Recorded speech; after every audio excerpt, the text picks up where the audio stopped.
السلام علیکم ورحمۃ اللہ وبرکاتہ۔ امید ہے کہ آپ سب حضرات خیر وفیت سے ہوں گے۔ میرا نام ہے داؤد احمد۔ ہم بات کر رہے تھے کہ اللہ نے سورۃ الحجرات کی آیت 12 کے اندر ہمیں 3 پیغام دیے ہیں۔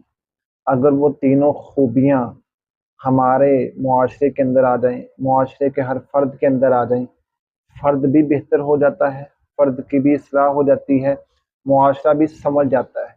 2 خوبیوں کے بارے میں ہم نے بات کر لی ہے۔ ایک، بدگمانیاں پیدا نہ کریں، دوسرا تجسس نہ کریں، کسی کی ٹو میں نہ لگیں۔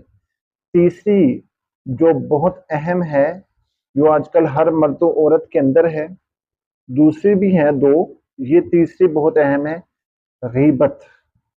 ولا یغتب، غیبت نہ کیا کرو۔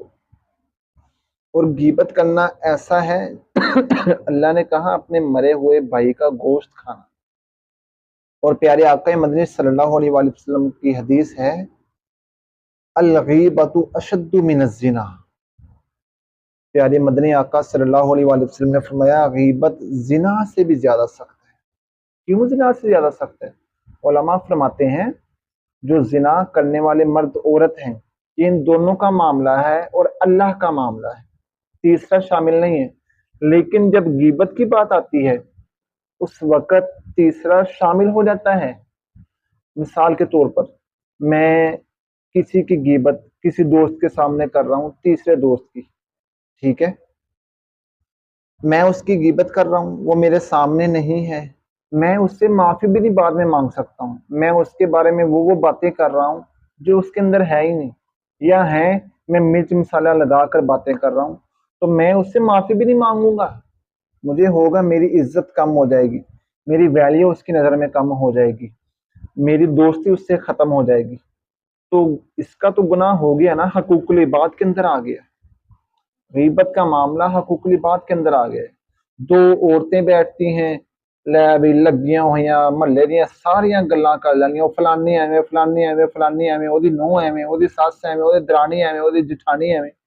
میری ماؤں بہنوں کیا ضرورت ہے ہمیں اپنے پلڑے کے اندر گناہوں کو ڈالنے کی؟ حضرت حسن بصری رحمۃ اللہ علیہ غالباً ان کے بارے میں ہے کہ کوئی انسان، کوئی مرد ان کے بارے میں بہت برا کہتا تھا۔ کسی نے مرید نے کہا کہ حضرت وہ فلاں بندہ آپ کے بارے میں بہت بری بری باتیں، نیگیٹو باتیں پھیلا رہا ہے۔ اسی وقت بازار کے پھولوں کا گلدستہ لیا، لا کر اس انسان کو تحفے میں دے دیا۔ وہ بڑا حیران ہوا کہ میں تو ان کے بارے میں ایسا ایسے کہتا ہوں، یہ مجھے تحفہ دے رہے ہیں۔ تو اس نے کہا ماجرا کیا ہے؟ فرمایا بھائی تو جس کام میں لگا ہے نا، اگر تجھے اچھا لگتا ہے لگا رہے، میرا نقصان نہیں ہو رہا ہے، نقصان تیرا ہو رہا ہے، فائدہ میرا ہو رہا ہے۔ کیسے؟ جب تو میری غیبت کرتا ہے، میرے بارے میں باتیں کرتا ہے بری بری، ٹھیک ہے، تیرے نامہ اعمال کے اندر گناہ آ رہے ہوتے ہیں اور تیری نیکیاں میری طرف آ رہی ہوتی ہیں۔ تو سراسر نقصان کے اندر ہے، میں سراسر فائدے میں ہوں، تو کرتا رہے۔ دیکھیں ہم جس کے بارے میں بھی بری باتیں کرتے ہیں، غیبتیں کرتے ہیں، برا بھلا کہتے ہیں، اس کا کچھ نہیں جاتا ہے۔ ہم اس کی پیٹ کے پیچھے باتیں کر دیتے ہیں، اس کا کچھ نہیں جاتا ہے، سارا نقصان ہمارا ہوتا ہے۔ اچھا کچھ لوگ کہتے ہیں لے میں تو ڈردا ہوں، میں سامنے گل کر لوں گا۔ بھائی سامنے بات جب آپ آ کر کرو گے تو وہ کیا اچھی بات ہے؟ اتنا ہی اگر آپ کو ہے کہ آپ بڑے شیر انسان ہیں تو بھائی اللہ سے ڈرو نا، جس اللہ نے ہمیں ان چیزوں سے منع کیا ہے۔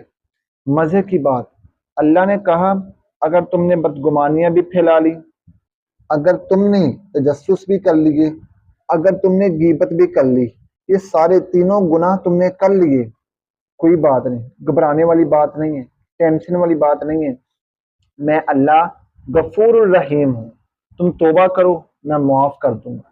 اسی لیے ہمیں چاہیے سب سے پہلے بدگمانی سے بچیں، تجسس سے بچیں اور غیبت سے بچیں۔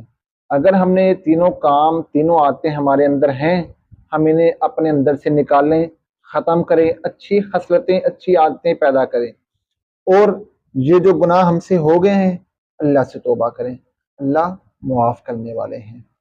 اللہ مجھے آپ کو عمل کی توفیق عطا فرمائے۔ اپنے دعاؤں میں خصوصی یاد رکھیے گا۔ میں ہوں آپ سب کا داؤد احمد۔